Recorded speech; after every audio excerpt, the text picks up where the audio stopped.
Hi, my name is Tony Colpreet. I'm the lead scientist for the Near-Infrared Volatile Spectrometer System, or NIRVSS. The NIRVSS instrument combines three observations. It has a spectrometer that tells us about the composition of the lunar soil. It has a high-resolution camera that tells us about the fine-scale structures of that soil.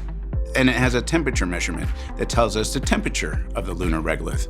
NIRVSS combines all these three measurements to help us better understand the compounds that are on the surface of the moon. Particular compounds we're interested in are volatiles.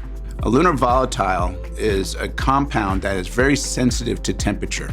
At low temperatures, it's solid. At high temperatures, it's a vapor. Water is a good example of a lunar volatile. The NIRVSS instrument tells us a lot about the composition of the moon and how water can move in a water cycle.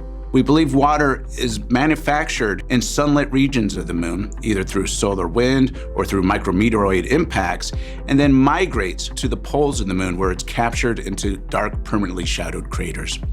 If there is water at the poles of the moon in substantial quantities, that might be of incredible importance and use to human exploration going forward.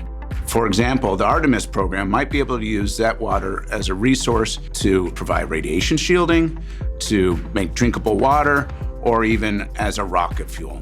By us understanding how water is originating at lower latitudes and migrating to the poles actually will help us better understand how Artemis might take advantage of that water at the poles as a resource. Commercial Lunar Payload Services, NASA and American companies working together.